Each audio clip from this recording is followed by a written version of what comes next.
Hello everyone, সবাইকে আমার চ্যানেলে অনেক অনেক স্বাগতম।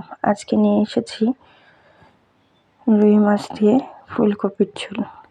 দেখতে পাচ্ছেন, প্রথমে ছোট ছোট করে আমি ফুলকপিগুলোকে কেটে ধুয়ে রেখেছি। হলুদ লবণ দিয়ে মাছগুলোকে আগে সুন্দর করে লাল লাল করে ভেজে নিচ্ছি।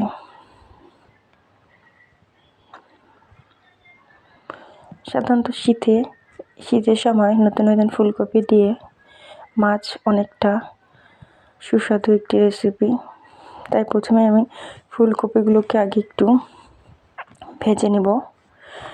ধুয়ে রাখা ফুলকপিগুলোকে তেল গরম করে সেগুলোর মধ্যে দিয়ে দিচ্ছি আমি। দেওয়ার পর দেখতে পাচ্ছেন সামান্য পরিমাণে লবণ, সামান্য পরিমাণে হলুদ দিয়ে এগুলোকে সুন্দর করে নেড়ে চেড়ে দিব। তারপর এগুলোকে মিডিয়াম আঁচে আমি একটু লাল লাল করে ভেজে নেব। দেখতেই পাচ্ছেন, এগুলোকে সুন্দর করে আমি নেড়ে চেড়ে হলুদ লবণগুলোকে সুন্দর করে মিক্স করে দিচ্ছি। তারপর একটু হালকা করে লাল লাল করে এগুলোকে আমি ভেজে নেব। শীতকালের সবজি হিসেবে দেখতে পাচ্ছেন। তারপরে তেল গরম করে সামান্য পরিমাণে জিরা, তেজপাতা ফোড়ন দিয়ে আমি সামান্য পরিমাণে পেঁয়াজ কুচি দিয়ে এগুলোকে একটু লাল লাল করে ভেজে নেব। পেঁয়াজের ঝাঁঝের কারণে কিন্তু দেখতে পাচ্ছেন থাকে থাকে আমার ক্যামেরাটা কিন্তু একটু ঘোলা ঘোলা হয়ে যাচ্ছে। যদিও আমি এক হাত দিয়ে রান্না করি আর এক হাত দিয়ে ভিডিও করি, সেজন্য হয়তো আমার ভিডিওগুলো একটু নড়াচড়া হয়। অতটাও পারফেক্টভাবে আমি ভিডিওটা ক্যাপচার করতে পারিনি। তারপর পেঁয়াজগুলো লাল লাল হয়ে ভাজা হয়ে গেলে আদা বাটা, জিরা বাটা, রসুন বাটা, পেঁয়াজ বাটা ও শুকনো মরিচ, লঙ্কা গুঁড়ো দিয়ে সামান্য পরিমাণে জল দিয়ে আমি এগুলোকে লাল লাল করে ভেজে নেব। যারা যারা আমার ভিডিওগুলো দেখছেন অবশ্যই লাইক, কমেন্ট করবেন, সাবস্ক্রাইব করবেন, আমার চ্যানেলের পাশে থাকবেন। দেখতেই পাচ্ছেন আমি হালকা পরিমাণে জল দিয়ে এগুলোকে সুন্দর করে মশলাগুলোকে কষিয়ে নিচ্ছি। মশলাগুলো কিন্তু সুন্দর করে জল দিয়ে হালকা পরিমাণ জল দিয়ে আমি কষিয়ে নিচ্ছি। তাহলে মশলার যে একটা কাঁচা গন্ধ আছে সেটি কিন্তু থাকবে না। তাই আমি বেশ কিছুক্ষণ সময় ধরে এগুলোকে একটু কষিয়ে নেব মশলাগুলোকে। যখন দেখবেন মশলাগুলো একদম লাল লাল করে ভাজা ভাজা হয়ে এসেছে,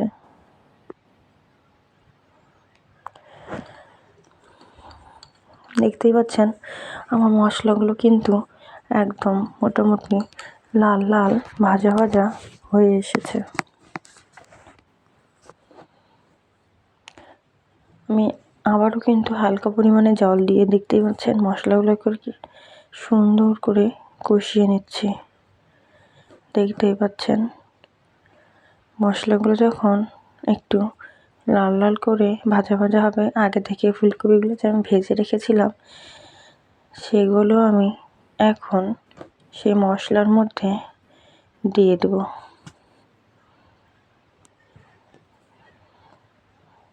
তারপর আমি এগুলোকে কিন্তু ভালো করে নাড়াচাড়া করে হালকা হালকা লাল লাল করে ভেজে নেব। যদিও আমি রান্নায় কিন্তু অতটাও এক্সপার্ট না, মোটামুটি আর কি চলার মতো।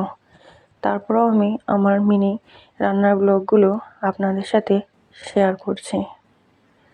কেমন হচ্ছে অবশ্যই আপনারা আমাকে কমেন্টে জানাবেন।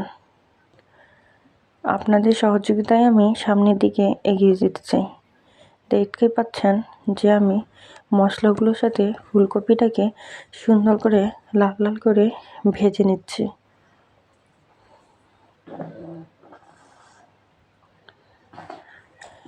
এগুলো যখন একেবারে সম্পূর্ণ লাল লাল করে ভাজা হয়ে গেছে, তারপর কিন্তু আমি সামান্য পরিমাণে জল দিয়ে দিয়ে ফুলকপিগুলোর সাথে মশলাগুলো একটু কষিয়ে নেব।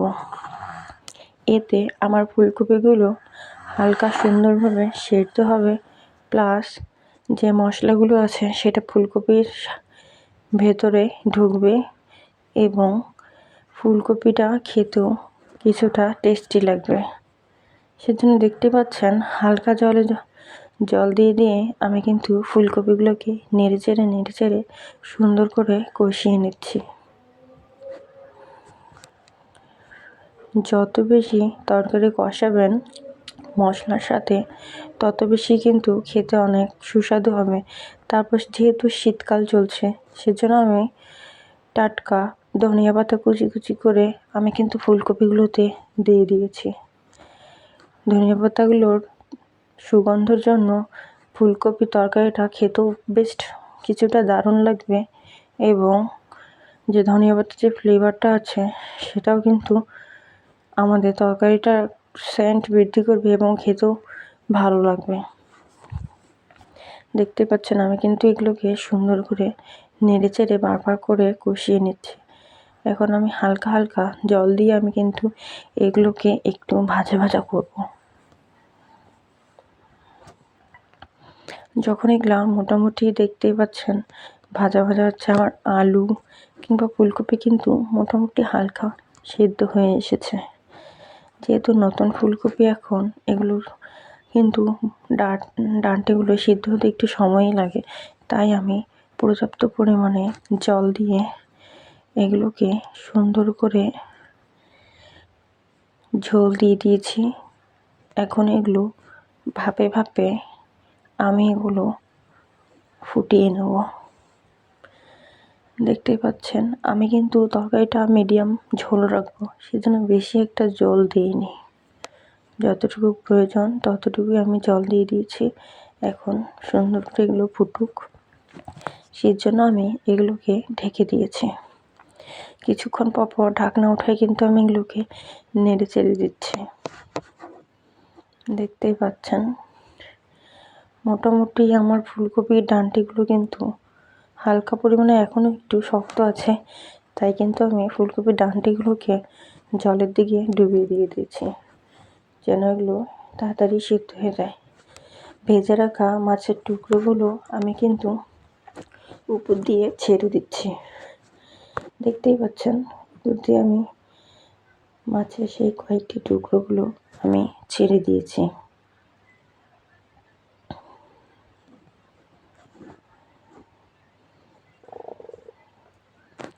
আসলে ফুলকপি দিয়ে মাছ খেতে কিন্তু অনেকটাই সুস্বাদু লাগে।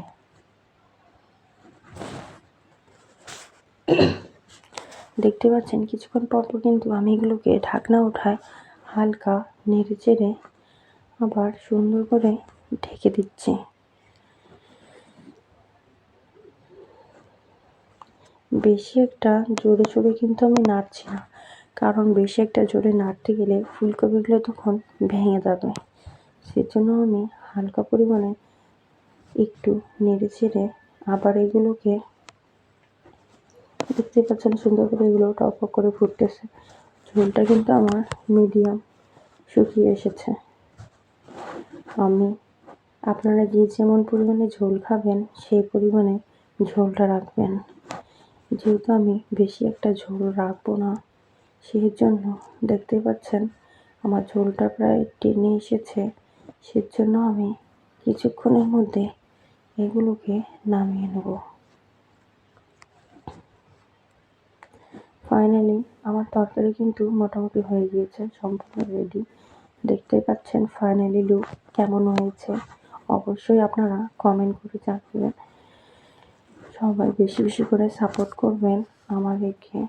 আপনাদের সাপোর্ট আমাদের একান্ত কাম্য। তাই কেমন হয়েছে আজকের রেসিপিটি অবশ্যই আপনারা দেখবেন। আমাদেরকে আপনাদের কোনো ভুল ত্রুটি হয়ে থাকলে অবশ্যই আপনারা কমেন্টে আমাদেরকে জানাবেন। আমাদের ভুল ধরিয়ে দেওয়ার একমাত্র দায়িত্ব আপনাদেরই। আমরা তা সংশোধন করতে যেন পারি পরবর্তী ভিডিওতে, সেটাই আমরা চেষ্টা করব। সম্পূর্ণ ভিডিওটা দেখার জন্য অসংখ্য ধন্যবাদ আপনাদের। ভালো থাকবেন।